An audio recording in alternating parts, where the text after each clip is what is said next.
Hello my dear lovely student, आप सभी का वेलकम है पीपीआई ट्यूटोरियल के यूट्यूब चैनल पे। और आज से हम लोग शुरू करने जा रहे हैं आपका डेली लाइफ क्लासेस, जो कि आपका यूट्यूब चैनल पे फ्री ऑफ कॉस्ट चलेगा। क्लासेस के बारे में आपको टाइम शेड्यूल और कौन सा सब्जेक्ट किस दिन होगा, उसके लिए आपको टेलीग्राम चैनल ज्वाइन करना होगा। टेलीग्राम चैनल का नेम है पीपीआई ट्यूटोरियल, स्क्रीन पर भी देख सकते हो, नहीं तो डिस्क्रिप्शन बॉक्स में लिंक है, उसको भी क्लिक करके आप जा सकते हो। जस्ट आपको पीपीआई ट्यूटोरियल सर्च करना होगा टेलीग्राम चैनल पर। वहाँ पर आपको फ्री ऑफ कॉस्ट सारा आपको क्लास का PDF, टाइम शेड्यूल और सही टाइम पे आने पे आपका टेस्ट भी कंडक्ट कराया जाएगा। आज की क्लास में हम लोग VVI क्वेश्चंस करेंगे for paramedical and paramedical matric Bihar के लिए, और अच्छे से हम लोग पूरा डिटेल में करेंगे विथ एक्स्ट्रा डिटेल। और अलग से एक और जानकारी, जो भी बच्चे थ्योरी क्लासेस करना चाहते हैं यानी बेसिक से सारे सब्जेक्ट्स को हाई तक पढ़ना चाहते हैं, तो आप हमारे पेड कोर्स को भी ज्वाइन कर सकते हो, जहां पर आपको सारे शिक्षक देख सकते हो पैरामेडिकल क्वालिफाइड है, तो सारे एक्सपीरियंस टीचर जो भी आपके पैरामेडिकल क्वालिफाइड कर चुके उनके द्वारा आपको पढ़ाया जाएगा। और कोर्स का फी आप देख सकते हो अभी बहुत ही कम है, ये जल्दी इंक्रीज कर दिया जाएगा। तो आप अगर इंटरेस्टेड हैं क्लास के बाद, तो आप व्हाट्सएप नंबर पे हमें व्हाट्सएप कीजिएगा, आपको फर्दर सारा डिटेल्स दे दिया जाएगा। तो चलिए समय न लगाते आज की क्लास को शुरू करते हैं। आज की क्लास में हम लोग बिहार पैरामेडिकल 2022 के एंट्रेंस एग्जाम के लिए जीके का इंपॉर्टेंट क्वेश्चन सीरीज करने जा रहे हैं। और आज ये हमारा दूसरा क्लास है ना, एक और हम लोग क्लास कर चुके हैं और आज हमारा दूसरा क्लास है। और यहाँ पर पहला क्वेश्चन आपसे पूछा जा रहा है कि नोबेल पुरस्कार कब दिया जाता है। ये बहुत बार हम आपसे क्वेश्चन करवा चुके हैं लाइव क्लास में, और आज फिर से यही क्वेश्चन है कि नोबेल पुरस्कार कब दिया जाता है। ऑप्शन ए में दिया है 10 सितंबर, ऑप्शन नंबर बी में दिया है 10 अगस्त, ऑप्शन नंबर सी में दिया है 8 मार्च और ऑप्शन नंबर डी में दिया है 10 दिसंबर। ठीक है, तो चलिए सभी बच्चे जल्दी से लाइव चैट में इसका आंसर देंगे कि नोबेल पुरस्कार जो है कब दिया जाता है। चलिए सभी को जल्दी से आंसर दीजिए। वेरी गुड, जिन भी बच्चों का आंसर ऑप्शन डी आ रहा है उनका बिल्कुल राइट आंसर है, 10 दिसंबर को दिया जाता है और फिर अल्फ्रेड नोबेल के याद में, है ना, सभी कोई जानते ही है। तो चलिए हमारे नेक्स्ट क्वेश्चन की ओर बढ़ते हैं। नेक्स्ट क्वेश्चन बच्चों यहाँ पे आप सभी से पूछा जा रहा है कि स्वर्ण मंदिर का निर्माण किसके शासनकाल में हुआ। ठीक है, आप सभी बच्चों को बताना है कि स्वर्ण मंदिर का निर्माण किनके शासनकाल में हुआ। ठीक है, ऑप्शन ए में दिया है अकबर, ऑप्शन नंबर बी में दिया है औरंगजेब, ऑप्शन नंबर सी में दिया है शाहजहां और ऑप्शन नंबर डी में दिया है जहांगीर। तो चलिए सभी बच्चे जल्दी से बताइए कि स्वर्ण मंदिर का निर्माण किसके शासनकाल में हुआ है। चलिए सभी को इसका आंसर दीजिए लाइव चैट में। वेरी गुड, जिन भी बच्चों ने आंसर ऑप्शन ए दिया है उनका राइट आंसर है। स्वर्ण मंदिर का निर्माण किसके शासनकाल में हुआ था, तो अकबर के शासनकाल में हुआ था। ठीक है, और सभी जानते हैं स्वर्ण मंदिर कहाँ है, तो अमृतसर में है। कहाँ है, अमृतसर में है। ठीक है, तो चलिए अब हमारे दूसरे क्वेश्चन की ओर बढ़ते हैं। तो नेक्स्ट क्वेश्चन हमारा सिल्वर क्रांति संबंध है। ठीक है, आपको बताना है कि सिल्वर क्रांति का संबंध किससे है। ठीक है, ऑप्शन ए में दिया है दूध, ऑप्शन नंबर बी में दिया है अंडा, ऑप्शन नंबर सी में दिया है तेल और ऑप्शन नंबर डी में दिया है मत्स्य। तो चलिए सभी बच्चे इसका आंसर दीजिए कि सिल्वर क्रांति का संबंध किससे है। चलिए सभी को जल्दी से इसका आंसर दीजिए। वेरी गुड, जिन भी बच्चों का आंसर ऑप्शन बी आ रहा है उनका राइट आंसर है ना। सिल्वर क्रांति का संबंध किससे है, अंडा एवं मुर्गी पालन से। ठीक है, अंडा एवं मुर्गी पालन से सिल्वर क्रांति का संबंध है। ठीक है, बात करें दूध, तो दूध का है श्वेत क्रांति से। ठीक ना, दूध का किससे संबंध है, तो श्वेत क्रांति से। ठीक है, दूध का श्वेत क्रांति से। ठीक है, बात करें तेल, तो तेल का क्या हो जाएगा, पीली क्रांति, है ना। तिलहन या तेल का क्या हो जाएगा, पीली क्रांति। और मत्स्य, तो मत्स्य का क्या हो जाएगा, नीली क्रांति। ठीक है, मत्स्य के लिए कौन सा है, तो नीली क्रांति। सभी को ये क्वेश्चन समझ में आ गया। तो चलिए हमारे नेक्स्ट क्वेश्चन की ओर बढ़ते हैं। नेक्स्ट क्वेश्चन बच्चों आप सभी से पूछा जा रहा है कि भारत में सर्वप्रथम डाक टिकट की शुरुआत कब हुआ था। ठीक है, आपसे पूछा जा रहा है यहाँ कि भारत में सर्वप्रथम डाक टिकट की शुरुआत कब हुआ था। ऑप्शन ए में दिया 1852, ऑप्शन नंबर बी में दिया 1774, ऑप्शन नंबर सी में दिया 1874 और ऑप्शन नंबर डी में दिया 1766। तो चलिए सभी बच्चे इसका आंसर दीजिए कि भारत में सर्वप्रथम डाक टिकट की शुरुआत कब हुई। चलिए सभी को जल्दी से इसका लाइव चैट में आंसर दीजिए। वेरी गुड, जिन भी बच्चों का आंसर ऑप्शन ए आ रहा है उनका राइट आंसर है। इसका राइट आंसर क्या हो जाएगा, 1852। भारत में सर्वप्रथम डाक टिकट की शुरुआत कब की गई थी, तो 1852 ईस्वी में। ठीक है, तो चलिए हमारे नेक्स्ट क्वेश्चन की ओर बढ़ते हैं। नेक्स्ट क्वेश्चन यहाँ आप सभी बच्चों से पूछा जा रहा है कि निम्नलिखित में से सबसे पहले किसने यह बताया था कि पृथ्वी गोल है। ठीक है। आप सभी बच्चों से यहाँ पूछा जा रहा है, आपको बताना है निम्नलिखित में से सबसे पहले किसने बताया था कि पृथ्वी गोल है। ऑप्शन ए में दिया अरस्तु, ऑप्शन नंबर बी में दिया कोपरनिकस, ऑप्शन नंबर सी में दिया टॉलेमी और ऑप्शन नंबर डी में दिया स्ट्रैबो। तो चलिए सभी को इसका आंसर दीजिए कि निम्नलिखित में से किसने सबसे पहले यह बताया था कि पृथ्वी गोल है। Very good. जिन भी बच्चों का आंसर ऑप्शन ए आ रहा है उनका राइट आंसर है। अरस्तु ने ही कहा था सर्वप्रथम कि पृथ्वी गोल है। और अरस्तु कौन थे? तो अरस्तु जो है सिकंदर के गुरु थे और प्लेटो के शिष्य थे। किसके गुरु थे? सिकंदर के गुरु थे। ठीक है, सिकंदर के गुरु थे और प्लेटो के शिष्य थे। ठीक है, प्लेटो के शिष्य थे। तो चलिए हमारे नेक्स्ट क्वेश्चन की ओर बढ़ते हैं। नेक्स्ट क्वेश्चन आप सभी बच्चों से पूछा जा रहा है बालियारिक द्वीप समूह कहाँ स्थित है। ठीक है, आपको बताना है कि बालियारिक द्वीप समूह कहाँ स्थित है। ऑप्शन ए में दिया है भूमध्य सागर, ऑप्शन नंबर बी में दिया है काला सागर, ऑप्शन नंबर सी में दिया है बाल्टिक सागर और ऑप्शन नंबर डी में दिया है उत्तरी सागर। तो चलिए सभी बच्चे इसका आंसर दीजिए कि बालियारिक द्वीप समूह कहाँ स्थित है। Very good. जिन भी बच्चों ने ए आंसर दिया है उनका राइट आंसर है बालियारिक द्वीप समूह कहाँ स्थित है, तो भूमध्य सागर में। ठीक है, तो चलिए हमारे नेक्स्ट क्वेश्चन की ओर बढ़ते हैं। नेक्स्ट क्वेश्चन आप सभी बच्चों से यहाँ पे पूछा जा रहा है कि निम्नलिखित में से कौन सा जैव मंडलीय आरक्षित क्षेत्र नहीं है। ठीक है, आपको बताना है कि कौन सा जो है इन चारों में से वो जैव मंडलीय आरक्षित क्षेत्र नहीं है। ऑप्शन ए में दिया अगस्त्यमली, ऑप्शन नंबर बी में है नल्लामली, ऑप्शन नंबर सी में है नीलगिरी और ऑप्शन नंबर डी में दिया है पंचमढ़ी। ठीक है, तो आप सभी बच्चों को यहाँ बताना है कि कौन सा जो है इनमें से जैव मंडलीय आरक्षित क्षेत्र नहीं। Very good. जिन भी बच्चों ने आंसर ऑप्शन बी दिया है उनका राइट आंसर है नल्लामली जो है ना, ये जैव मंडल आरक्षित क्षेत्र नहीं है। और ये नल्लामली कहाँ है? तो आंध्र प्रदेश में है। ठीक है, ये आंध्र प्रदेश में है। ठीक है, ये आंध्र प्रदेश में है। और जैव मंडलीय आरक्षित क्षेत्र किसको कहेंगे? तो वैसे क्षेत्र होते हैं जहाँ पर पेड़ पौधों जीव जंतु आदि को प्राकृतिक परिवेश में संरक्षित किया जाता है। ठीक है, तो ये क्वेश्चन सभी को समझ में आ गया। तो चलिए हमारे नेक्स्ट क्वेश्चन की ओर बढ़ते हैं। नेक्स्ट क्वेश्चन आप सभी बच्चों से यहाँ पर पूछा जा रहा है कि गांधी सागर बांध निम्नलिखित में से किसका भाग है। ठीक है, आपको बताना है कि गांधी सागर बांध जो है निम्नलिखित में से किसका भाग है। ऑप्शन नंबर ए में दिया है चंबल परियोजना, बी में दिया है कोसी परियोजना, सी में दिया है दामोदर घाटी परियोजना और ऑप्शन नंबर डी में दिया है भाखड़ा नांगल परियोजना। ठीक है, तो आप सभी को जल्दी से इसका आंसर देना है कि गांधी सागर बांध किस परियोजना का भाग है। Very good. जिन भी बच्चों ने आंसर ऑप्शन ए दिया है उनका राइट आंसर है। ठीक है, गांधी सागर बांध जो है किसका भाग है? तो चंबल परियोजना का भाग है। ठीक है, गांधी सागर बांध किसका भाग है? तो ये चंबल परियोजना का भाग है। और ये बांध कहाँ है? तो मध्य प्रदेश और राजस्थान की सीमा पे है। ठीक है, मध्य प्रदेश और राजस्थान की सीमा पे है गांधी सागर बांध। ठीक है, तो चलिए हमारे नेक्स्ट क्वेश्चन की ओर बढ़ते हैं। नेक्स्ट क्वेश्चन आप सभी बच्चों से यहाँ पर पूछा जा रहा है कि एशिया की विशाल नदी मेकोंग निम्नलिखित देशों में से किसमें नहीं बहती है। ठीक है, आपको बताना है कि एशिया की जो विशाल नदी है, एक ये नदी का नाम है मेकोंग, ये निम्नलिखित में से किस देश में से नहीं बहती है। ठीक है, ऑप्शन ए में दिया है चीन, ऑप्शन नंबर बी में दिया है मलेशिया, ऑप्शन नंबर सी में दिया है कंबोडिया और ऑप्शन नंबर डी में दिया है लाओस। तो चलिए सभी बच्चे इसका आंसर दीजिए कि एशिया की जो सबसे विशाल नदी है मेकोंग किस देश में नहीं बहती है।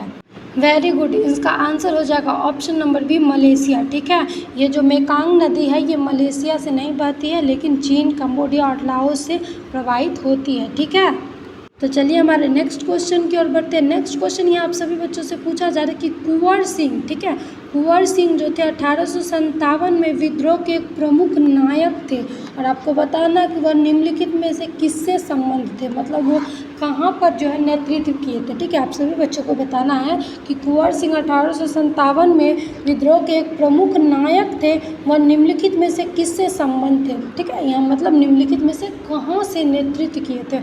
ऑप्शन ए में दिया है बिहार, ऑप्शन नंबर बी में दिया Madhya Pradesh, option number C में दिया राजस्थान और ऑप्शन नंबर डी में दिया उत्तर प्रदेश। तो चलिए सभी को जल्दी से इसका आंसर दीजिए कि कुंवर सिंह ने कहाँ से नेतृत्व किया था 1857 के विद्रोह का।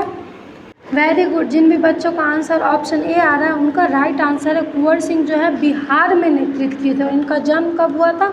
1777 ईस्वी में बिहार के भोजपुर जिले में। ठीक है, भोजपुर ज़िले में इनका जन्म हुआ था। ठीक है, भोजपुर ज़िले में इनका जन्म हुआ था। चलिए तो हमारे नेक्स्ट क्वेश्चन की ओर बढ़ते हैं। नेक्स्ट क्वेश्चन आप सभी प्यारे बच्चों से यहाँ पे पूछा जा रहा है कि निम्नलिखित में से कौन फेबियन आंदोलन का प्रस्तावक था। एक जो आंदोलन हुआ था फेबियन आंदोलन, तो इनमें से कौन से उनके प्रस्तावक थे। ऑप्शन ए में दिया Annie Besant, option number B में दिया ए.ओ. हुम, ऑप्शन नंबर सी में दिया माइकल मधुसूदन दत्त और ऑप्शन नंबर डी में दिया आर.एम. दत्त। तो चलिए सभी बच्चे इसका आंसर दीजिए कि निम्नलिखित में से कौन जो है वे फेबियन आंदोलन का प्रस्तावक दिया था। Very good. जिन भी बच्चों का आंसर ऑप्शन ए आ रहा है उनका राइट आंसर है। एनी बेसेंट जो है ना, इन्होंने ही फेबियन आंदोलन का प्रस्ताव दिया था। ठीक है, तो चलिए हमारे नेक्स्ट क्वेश्चन की ओर बढ़ते हैं। नेक्स्ट क्वेश्चन आप सभी प्यारे बच्चों से पूछा जा रहा है कि भारत विश्व युद्ध के दौरान सक्रिय होने वाले गदर क्रांतिकारियों का आधार स्थल था। ठीक है, आप सभी बच्चों को बताना है कि प्रथम विश्व युद्ध के दौरान सक्रिय होने वाले गदर क्रांतिकारियों का आधार स्थल था कहाँ पर। ठीक है, तो ऑप्शन ए में दिया है मध्य अमेरिका, ऑप्शन नंबर बी में दिया है उत्तरी अमेरिका, ऑप्शन नंबर सी में दिया है पश्चिमी अमेरिका और ऑप्शन नंबर डी में दिया है दक्षिणी अमेरिका। ठीक है, तो चलिए सभी बच्चे इसका आंसर दीजिए कि प्रथम विश्व युद्ध के दौरान सक्रिय होने वाले गदर क्रांतिकारियों का आधार स्थल कहाँ था। ठीक है, जिन भी बच्चों का आंसर ऑप्शन बी आ रहा है उनका राइट आंसर है ना, उत्तरी अमेरिका में प्रथम विश्व युद्ध के दौरान जो सक्रिय होने वाले गदर क्रांतिकारियों का आधार स्थल था तो वो उत्तरी अमेरिका था। ठीक है, तो चलिए अब हमारे नेक्स्ट क्वेश्चन की ओर बढ़ते हैं।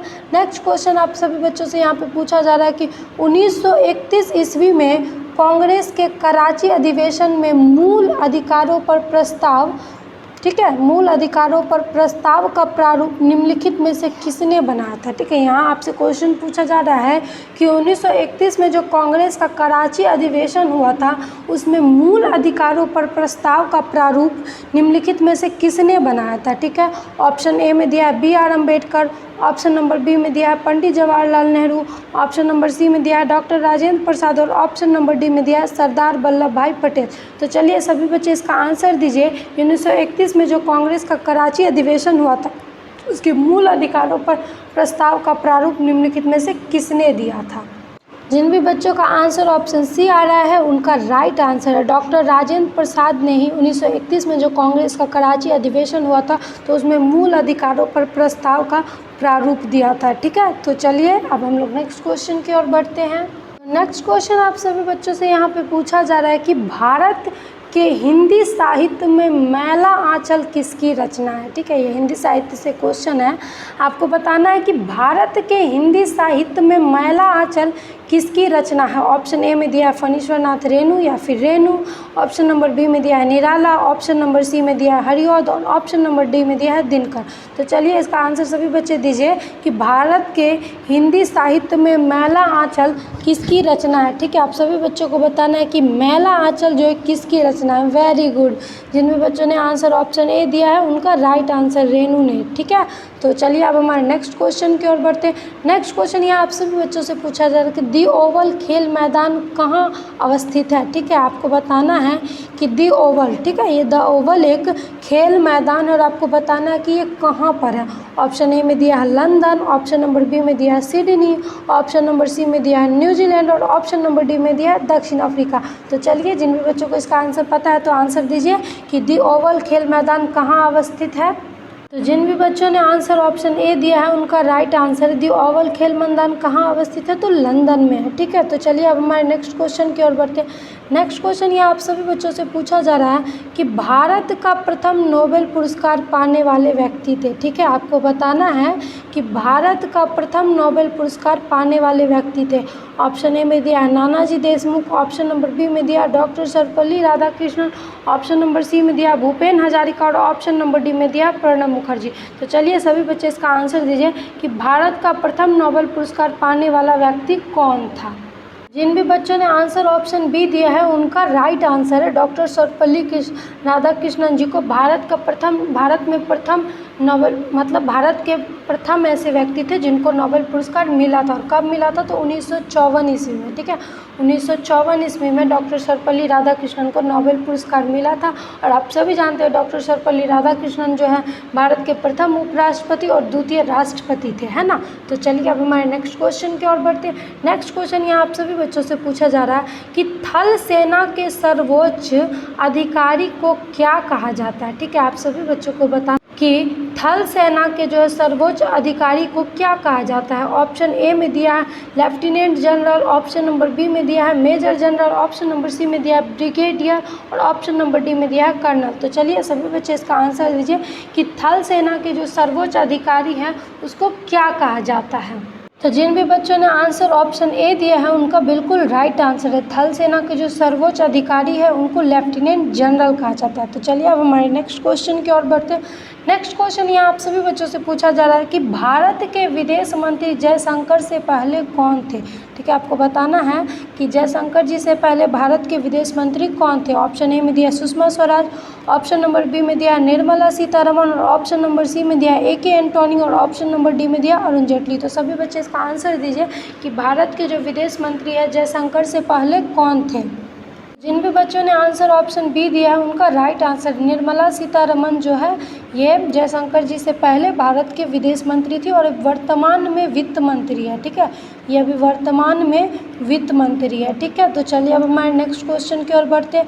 नेक्स्ट क्वेश्चन यहाँ आप सभी बच्चों से पूछा जाए निम्नलिखित में से कौन सा अफ्रीका महादेश में है। ठीक है, आपको बताना है कि निम्नलिखित में से कौन सा देश जो है अफ्रीका महादेश में है। ऑप्शन नंबर ए में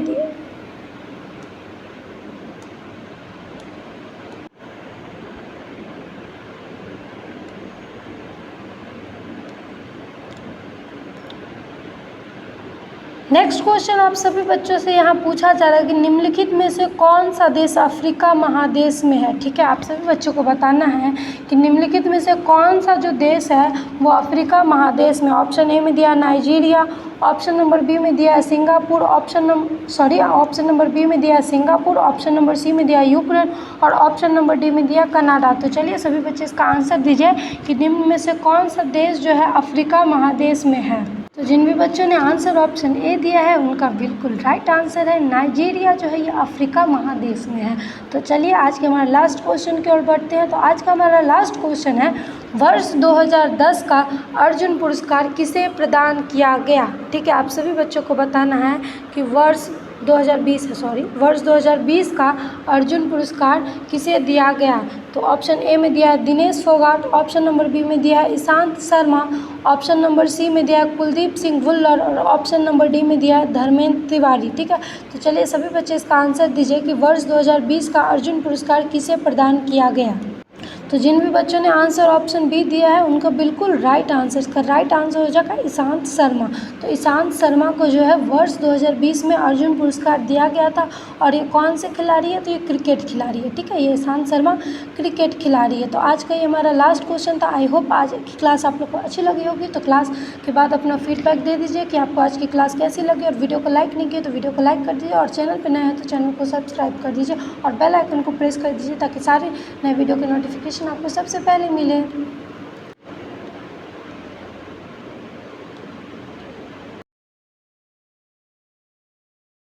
ठीक है, टाइम का, डिस्टेंस का, फ्रीक्वेंसी का या एंगुलर एस्केलेशन का, और ये चीजें इतना डिटेल में आपको बस यहाँ पीपीआई पर ही मिलेगी, पीपीआई ट्यूटोरियल पर।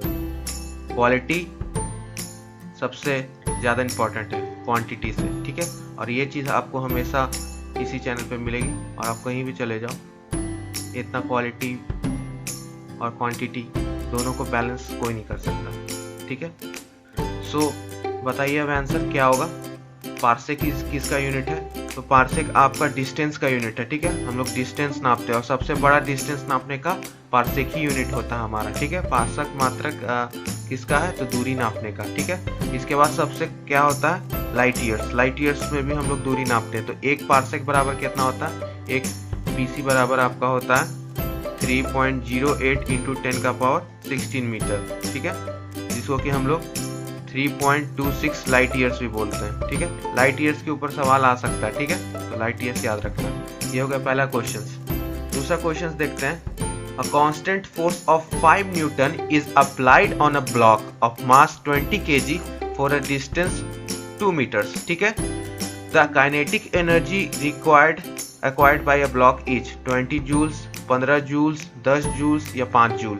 यानी यहाँ पे माय डियर स्टूडेंट्स आपसे पूछा जा रहा है कि 20 किलोग्राम द्रव्यमान का एक ब्लॉक है। ठीक है, उसके ऊपर 2 मीटर की दूरी तक 5 न्यूटन का बल लगाया जाता है, तो उस ब्लॉक की गतिज ऊर्जा यानी काइनेटिक एनर्जी उस ब्लॉक में कितना होगा? तो 20, 15, 10 या 5 जूल कितना होगा उसमें गतिज ऊर्जा। ठीक है, तो यहाँ पे सबसे पहले हमको फटाफट एक्सक्लेरेशन निकाल देना है। तो एक्सक्लेरेशन आपका क्या हो जाएगा? 5 डिवाइड बाई 20। ठीक है, 5 डिवाइड बाई 20 हो जाएगा। तो आपका कितना आ गया एक्सक्लेरेशन? 1/4 मीटर पर सेकेंड। दिया हुआ है आपका 5 और यहाँ पे 20 kg का। ठीक है, ठीक है, फोर्स इक्वल टू क्या होता है? Mass into acceleration. ठीक, तो 4 मीटर पर सेकेंड स्क्वायर आपका आ गया। और वेलोसिटी निकालना होगा हमको, तो वेलोसिटी क्या होता है? √2as। तो आपका कितना आ गया? 2 इंटू 2 डिवाइड बाई 4। इतना करने के बाद क्या आ गया आपका? 1 मीटर पर सेकेंड। ठीक है, 1 metre per second. So 1 metre per second आया। अब काइनेटिक एनर्जी का फॉर्मूला क्या होता है? Kinetic equal to half mv square, half mv square. तो अब इसमें पुट कर दीजिए। m कितना दे रखा है आपका? 20 kgs इंटू 1 यानी आपका 10 जूल्स।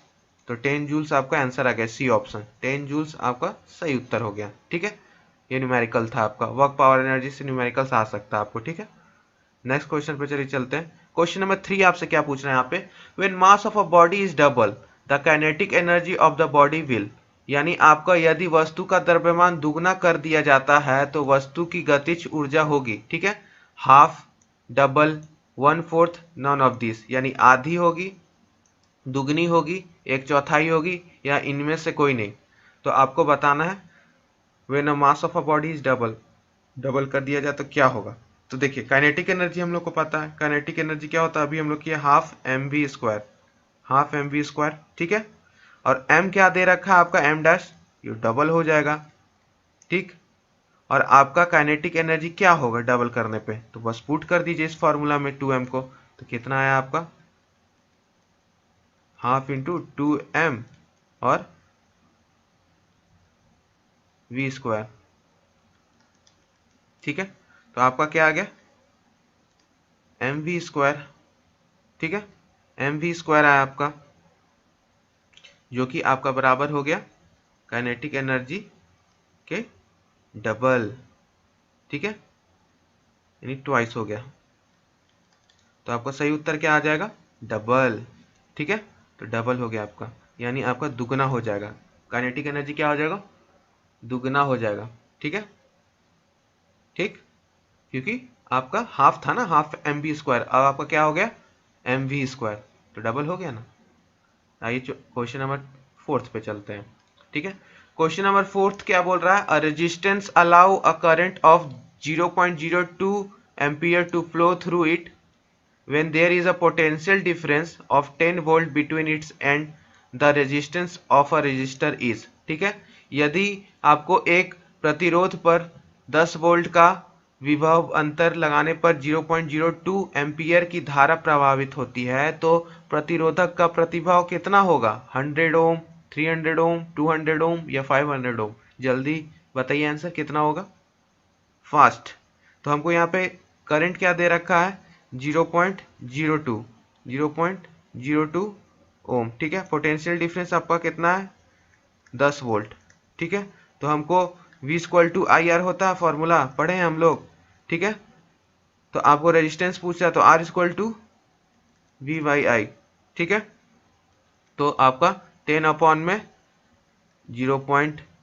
आपका 202, तो इसको कैलकुलेट करने पे कितना आ जाएगा? 500 ओम, क्योंकि ये ऊपर जाएगा तो इंटू 100 हो जाएगा।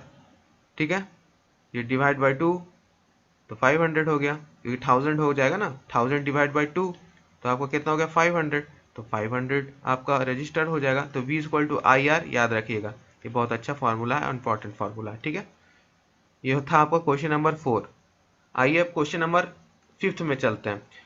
5 आपसे पूछ रहा है why the dam of water is thick at the bottom. ठीक है, यानी किस कारण बांध के नीचे का पानी चौड़ा बनाया जाता है? जो आपका डैम होता है ना, रिजर्वायर के नीचे का पार्ट थिक क्यों बनाया जाता है? ठीक है, रिजर्वायर का नीचे का पार्ट थिक क्यों बनाया जाता है? क्योंकि क्वांटिटी ऑफ वाटर इंक्रीज हो जाता है डेप्थ में, डेंसिटी ऑफ वाटर इंक्रीज हो जाता है डेप्थ में, pressure of water increases with depth, temperature of water increases with depth. बहुत ही अच्छा क्वेश्चन है, ठीक है, बहुत ही अच्छा क्वेश्चन है। यानी गहराई के साथ जल की मात्रा बढ़ती है, गहराई के साथ जल का घनत्व बढ़ता है, गहराई के साथ जल का दाब बढ़ता है, या डी गहराई के साथ जल का ताप बढ़ता है। तो आपको बताना है इसमें से क्या होगा सही उत्तर। ठीक है, तो जल्दी बताइए कमेंट करके लाइव चैट में क्या होगा आपका सही उत्तर, जल्दी बताइए।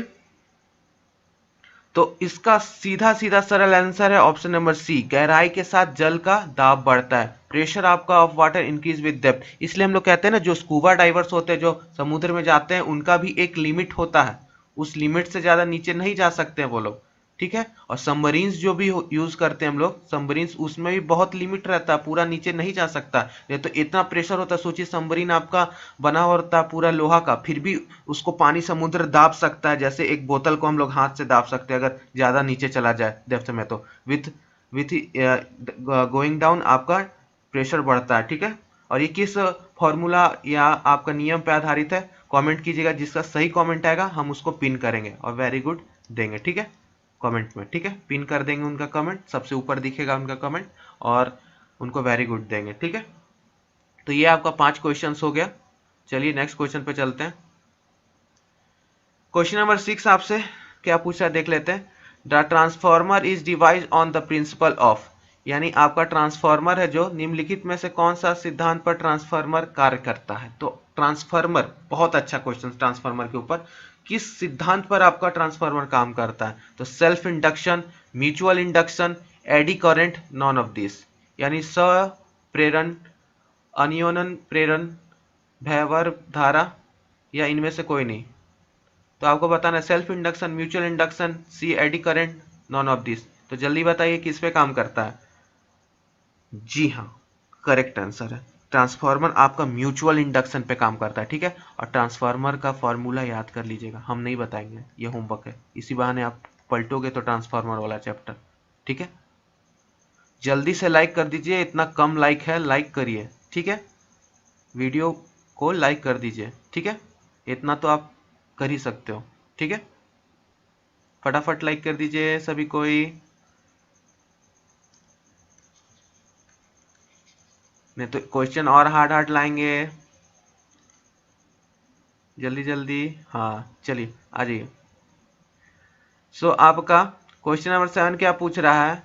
क्वेश्चन नंबर 7 पूछ रहा है the weight of a floating body is equal to, यानी किसी तैरती वस्तु का भार बराबर होता है।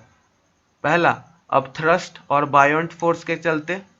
दूसरा, mass of the liquid in pot, mass of the body, D non of this, यानी आपका उत्प्लक बल के कारण, पात्र में भरे द्रव्य के द्रव्यमान के कारण, वस्तु के द्रव्यमान के कारण, इनमें से कोई नहीं। So you have to tell here that because of the which reason the weight of the floating body is equal to. ठीक है, किसके कारण आपका फ्लोटिंग बॉडी आपका तैरता है, तो वो वेट आपका कहाँ से आता है, तो आपका वो अपथ्रस्ट में।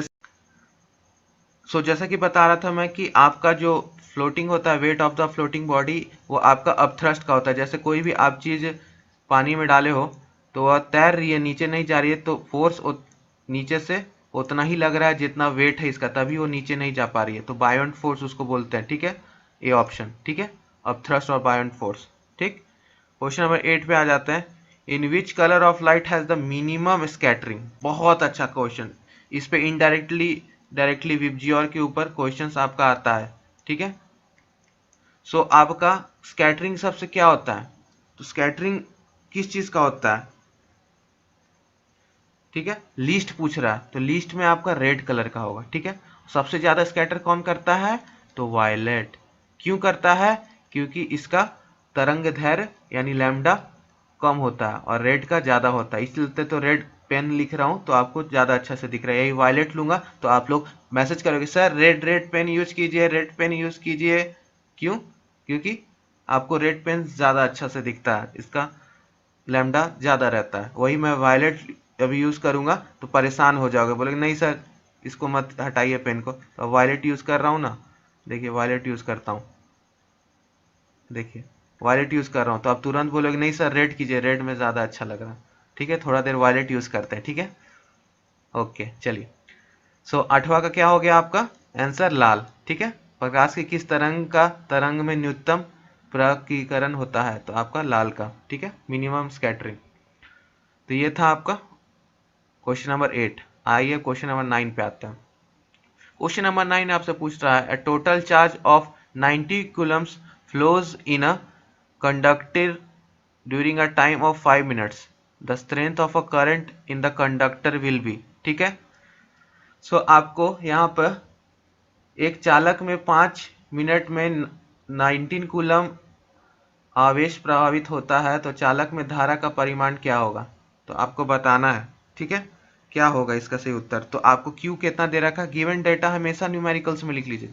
पहले क्या दे रखा है, उसके बाद खोजिए कि न्यूमेरिकल कौन सा है। तो 19 कूलम आपको दे रखा है, ठीक है, 19 कूलम। ठीक, उसके बाद टाइम कितना दे रखा है, 5 मिनट्स, तो इसको सेकंड में चेंज करिए, 5 इंटू 60 यानी 300 seconds, right. Am I correct? Yes. So after that what we have to do is that we know the formula of current, that is charge upon time। तो current निकल गया, current क्या हो जाएगा आपका 90 upon 300, that will give you the answer 0.3 ampere. So आपका ये सही उत्तर क्या हो गया, 0.3 एम्पियर। ठीक है, तो चालक का क्या हो जाएगा आपका 0.3 एम्पियर आएगा, क्योंकि हम लोग को पता है I equal to Q by T होता है, चार्ज अपॉन टाइम, करंट जो फ्लो करता है। ठीक है, तो ये फॉर्मूला पे आपका ये बनेगा। ठीक है, नेक्स्ट क्वेश्चन चलते हैं, question number 10। A gas is found to have the formula COX, its vapour density is, बहुत अच्छा numerical, is 70, the value of x will be. यानी एक गैस का सूत्र COX है, COX है, इसका वाष्प घनत्व 70 है, तो x का मान बताओ कितना होगा। 7, 4, 5, 6 क्या होगा, जल्दी बता दीजिए। वेपर डेंसिटी पहले दे रखा है आपको, तो वेपर डेंसिटी कितना दे रखा है आपको, वेपर डेंसिटी VD आपको 70 दे रखा है। ठीक है, अब हमको इसका मॉलिक्यूलर मास निकालना है। ठीक है, तो मॉलिक्यूलर मास यानी mm, शॉर्ट में लिख रहा हूं, mm क्या हो जाएगा 2 इंटू 70, दैट इज 140। फॉर्मूला क्या है आपका COX दे रखा है, COX। ठीक है, तो देयरफॉर इसका मॉलिक्यूलर मास कितना हो जाएगा 12 अपॉन में आपका 16, that is equal to x बराबर 140। अब इसको इक्वेट कर दीजिए, यहाँ इक्वेट कर रहा हूं, तो इक्वेट करने पे क्या आ जाएगा आपका x इंटू 28 इक्वल टू 140। तो कितना आ गया आपका x 140 बाई 28, तो कितना काटने पे आ रहा है x आपका आ रहा 5, तो 5 हो जाएगा, इसका वैल्यू क्या हो जाएगा 5। ठीक है, तो 5 will be the correct answer of this question. ठीक है, तो ये था आपका 10वां का न्यूमेरिकल वेपर डेंसिटी के ऊपर। चलिए नेक्स्ट क्वेश्चन पे चलते हैं, question number 11। Very very good questions isotopes के ऊपर, यानी chapter number 2 class 11th isotopes, पहला ही दूसरा पेज में आपका। सो आपको यहाँ पे 3 आइसोटोप्स कार्बन के दे रखा है और 2 आइसोटोप्स कार्बन का दे रखा है। ठीक है, सो मैंने तो देखते ही आंसर बता दिया वैसे, लेकिन क्या है isotopes, isobars, isotopes, isobar respectively, और डी आइसोबार्स एंड आइसोटोप्स। तो ये दोनों को आपको एंड दे रखा है, यानी ये एक ग्रुप, ये ग्रुप ए। तो आपको समस्थानिक, संभारिक क्रमशः आपका समस्थानिक तथा संभारिक क्रमशः आपका समस्थानिक तथा समस्थानिक क्या है आपका। तो ये आपका देख रहे हो कि नीचे जेड सबका इक्वल है, जेड आपका 6 6 6 है। ठीक है, ठीक है, और इसका आपका 12 13 14 है। तो सेम आपका मैंने बता रखा है, सेम आपका रहेगा जेड, डिफरेंट रहेगा ए, तब इसको हम लोग क्या बोलते हैं आइसोटोप्स। तो ये क्या हो गया आपका आइसोटोप्स। अब यहाँ देखो, यहाँ पर भी देखोगे तो दोनों 17 17 है, ऊपर 35 37 है, तो ये भी आपका सेम जेड और डिफरेंट ए है, तो ये भी हो गया आइसोटोप्स। ठीक है, तो ये आपका आइसोटोप्स हो गया ए। ठीक है, ये क्या हो गया समस्थानिक। अब आइसो बार्स किसे कहते हैं, जस्ट अपोजिट इसका कर दो, सेम ए डिफरेंट जेड, तब उसको हम लोग आइसो बार्स बोलते हैं। ठीक है, तो यहाँ पे आइसो बार्स नहीं है। नेक्स्ट क्वेश्चन पे चलते हैं, नेक्स्ट क्वेश्चन आपसे क्या पूछ रहा है, क्वेश्चन नंबर 12 पीएच के ऊपर। पीएच के ऊपर एक सवाल इस साल आने का चांसेस बहुत है, याद रखना, न्यूमेरिकल्स के फॉर्म में। न्यूमेरिकल्स के फॉर्म में पीएच पे आना सवाल केमिस्ट्री से, यानी इक्विलिब्रियम चैप्टर से, चैप्टर नंबर 7 क्लास 11th का तय है। तो pH value of pure water is, तो आपको बताना है कि pH value of pure water क्या होता है, शुद्ध जल का पीएच मान कितना होता है, 0, 1, 7, 14, बताइए कितना होता है।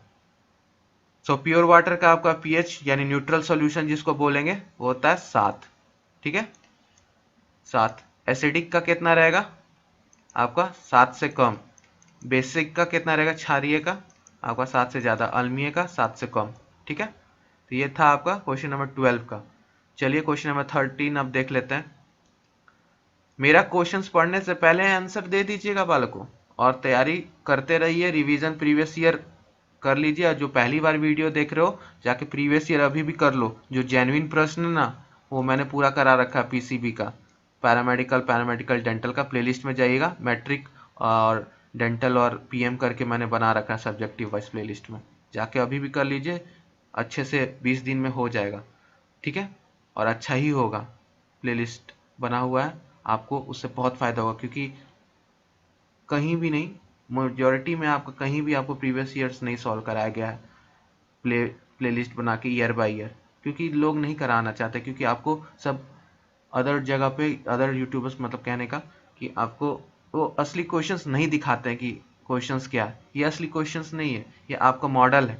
असली क्वेश्चंस जाके 2020 का देखिए, न्यूमेरिकल्स भरा पड़ा है, न्यूमेरिकल्स फिजिक्स केमिस्ट्री में, लेकिन क्या दोनों क्वेश्चंस रिपीट होते हैं प्रीवियस ईयर से, ये भी साथ साथ बोल रहा हूँ। तो जो प्रीवियस ईयर्स कर लेगा उसका आधा काम हो जाएगा, ठीक है। सो मेटल क्या है, मेटल आपका which is considered as transition metals. So आपको बताना है जिंक, कैडमियम, मरकरी, स्कैंडियम, निम्नलिखित धातु में से कौन सा आपका संक्रमण धातु है, ट्रांजिशन मेटल है, जिंक, कैडमियम, पारा, स्कैंडियम। जस्ता क्या होगा बताइए, क्या होगा आपका। सो आपका जिंक हो गया, कैडमियम, मरकरी और स्कैंडियम में से बताना। तो जिंक, कैडमियम और मरकरी ये तीनों आपका क्या है, 3d10 इसका है इलेक्ट्रॉनिक विन्यास लास्ट में, ठीक है। तो ये आपका पूरा इलेक्ट्रॉनिक कॉन्फ़िगरेशन इसका हो रखा है, ठीक है। तो आपको यहाँ पे ट्रांजिशन मेटल्स के बारे में पूछ रहा है, ठीक है।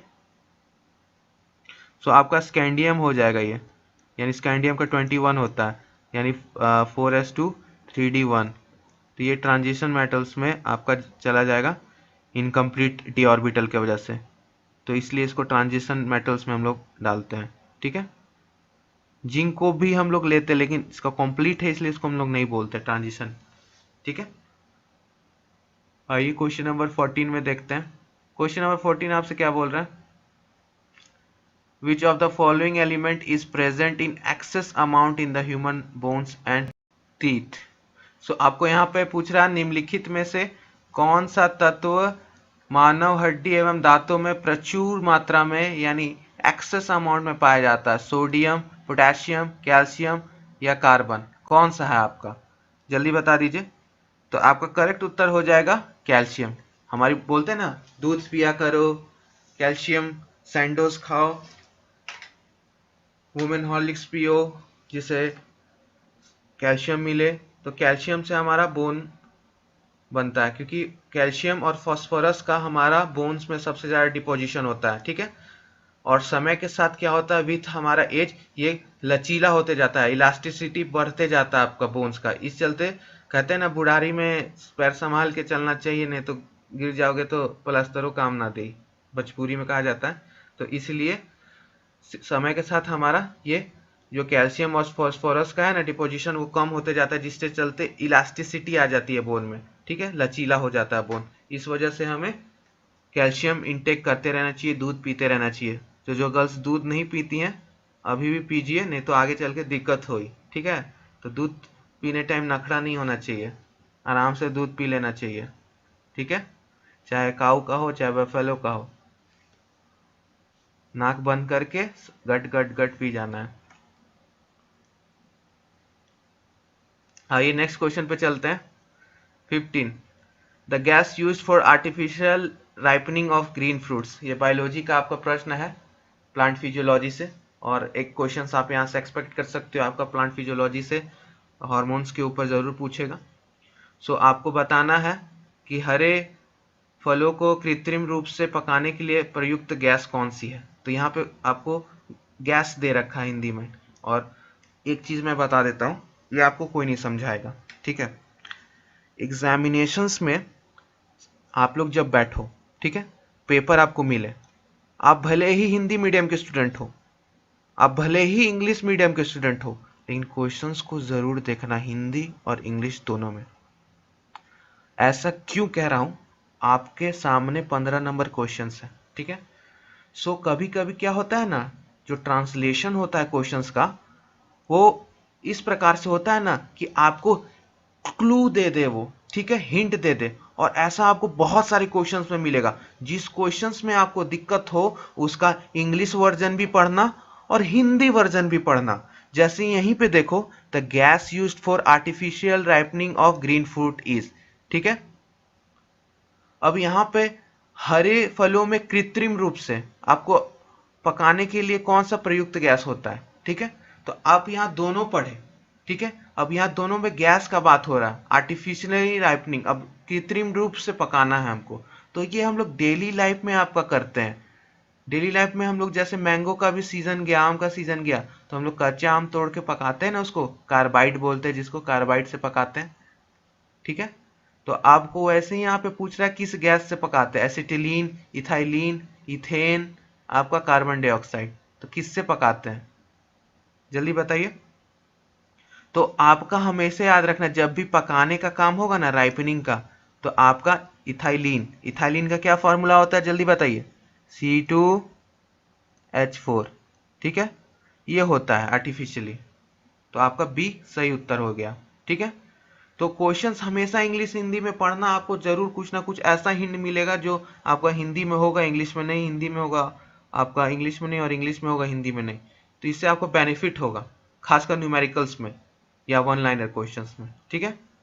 क्वेश्चन नंबर 16 पे चलते हैं।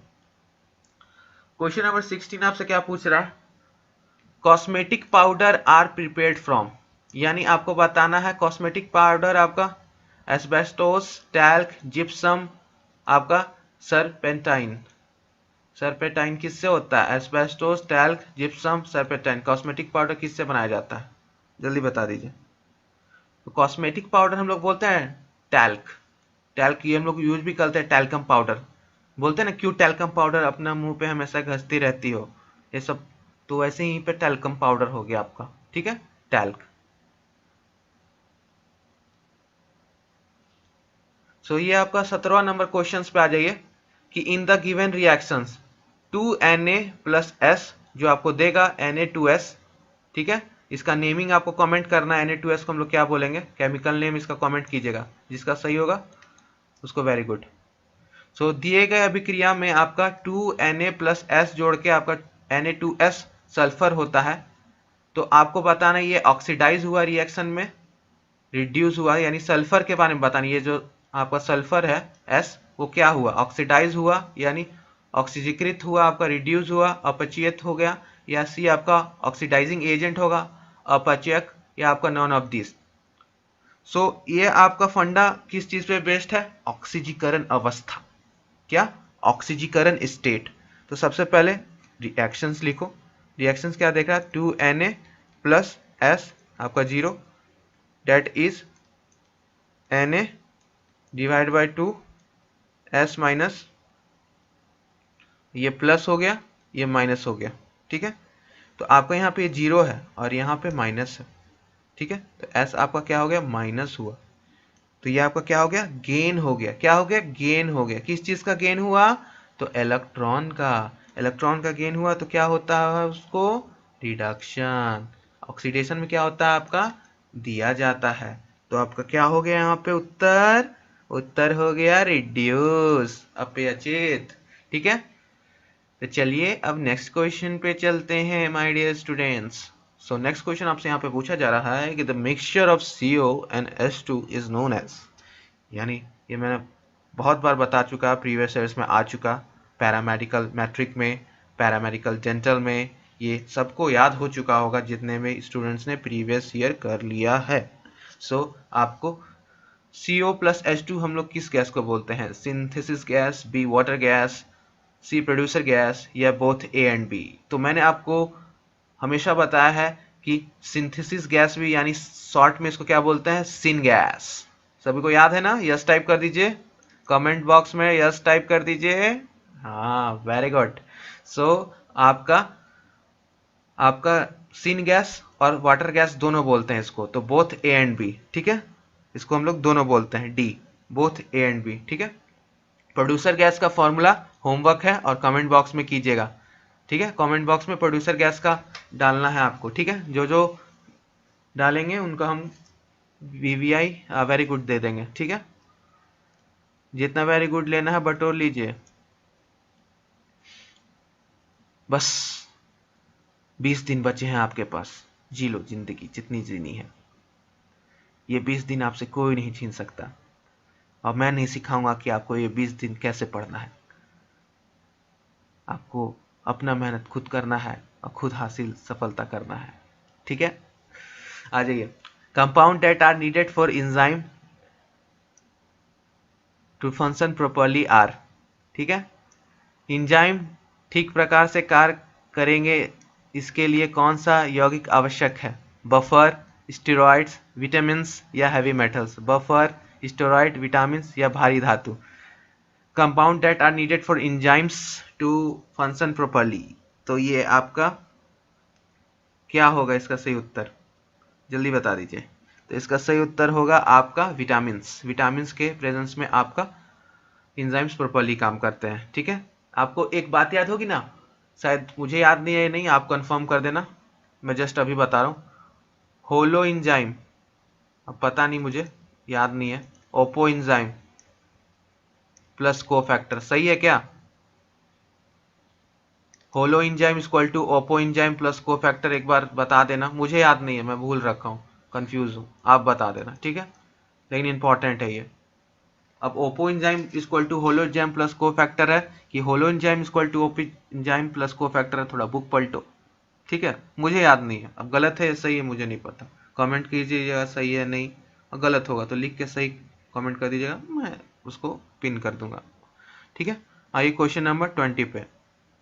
20 question, which of the following is commonly known as pond silk? बहुत अच्छा क्वेश्चन प्लांट किंगडम पे। प्लांट किंगडम से बउआ लोग एक क्वेश्चन आने वाला है, एनिमल किंगडम से भी एक क्वेश्चन आने वाला है, और कैसन क्वेश्चन रहेगा ये भी बता देते हैं, एग्जाम्पल के ऊपर आधारित। तो जितना भी एग्जाम्पल्स है प्लांट किंगडम, एनिमल किंगडम में, सभी रटी जाओ, सभी रटी जाओ, जितना एग्जाम्पल है सभी रटी जाओ, क्योंकि एक ना एक एग्जाम्पल के ऊपर आधारित क्वेश्चंस आएगा और आते हुए भी नहीं हो पाएगा। जैसे यहाँ पे पॉन्ड सिल्क करके पूछ दिया, ठीक है। तो पॉन्ड सिल्क किससे कहते हैं हम लोग? सो बताइए, सुक्रोज किस किस शुगर से बना हुआ है? माल्टोज फ्रक्टोज से क्या, कि ग्लूकोज और फ्रक्टोज से? जल्दी बताइए, माल्टोज फ्रक्टोज से कि ग्लूकोज प्लस फ्रक्टोज? यानी आपका करेक्ट उत्तर क्या होगा? तो करेक्ट उत्तर होगा आपका ग्लूकोज प्लस फ्रक्टोज।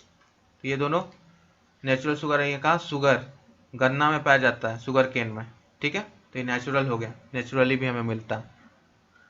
और सारा बायोमोलिक्यूल्स कर लीजिएगा अच्छे से, और पॉलीमर्स, जितना भी पॉलीमर्स का नेम होगा ना, फॉर एग्जांपल डेक्रोन, टेफ्लॉन, आपका पॉलीस्टाइरीन, आइसोप्रिलीन, वल्कनाइज्ड रबर, ये सारा इंपॉर्टेंट है आपके लिए। पॉलीएमाइड, ये सारा आपको इंपॉर्टेंट है, ठीक है। Copolymer, heteropolymers, synthetic polymers, semi synthetic polymer, thermostatic plastic, thermoplastic, PVC, सारा आपको करना है, ठीक है, सबका नेम। अरे आखिरी प्रश्न आज का मॉक टेस्ट का, और मॉक टेस्ट खत्म करने से पहले मॉक टेस्ट कैसी लगी कमेंट करके ज़रूर बता दीजिएगा, और शेयर ज़रूर कीजिएगा, ठीक है। शेयर और सपोर्ट की बहुत आवश्यकता है आपकी, ठीक है। आपका सपोर्ट हमें बहुत ज़रूरी है, ठीक है। सो आइए लास्ट प्रश्न देख लेते हैं। मेहनत दिखती है तो सपोर्ट करिए, ठीक है। The tree properly known as green gold but which is an ecological disaster, eucalyptus banyan, sea piper, none of this। 25 आपका क्या हो जाएगा, एक ऐसी वृक्ष जिसमें ग्रीन गोल्ड के नाम से जाना जाता है लेकिन यह परिस्थिति के दृष्टि से विपरीत का सूचक है। तो आपको बताना कौन सा है ऐसा। सो आपका सही उत्तर क्या हो जाएगा, यूकेलिप्टस, ठीक है। Eucalyptus is your correct answer. So आज का मॉक टेस्ट आपको कैसा लगा, मॉडल पेपर सॉल्व करने में कैसा लगा, कमेंट करके ज़रूर बताइएगा।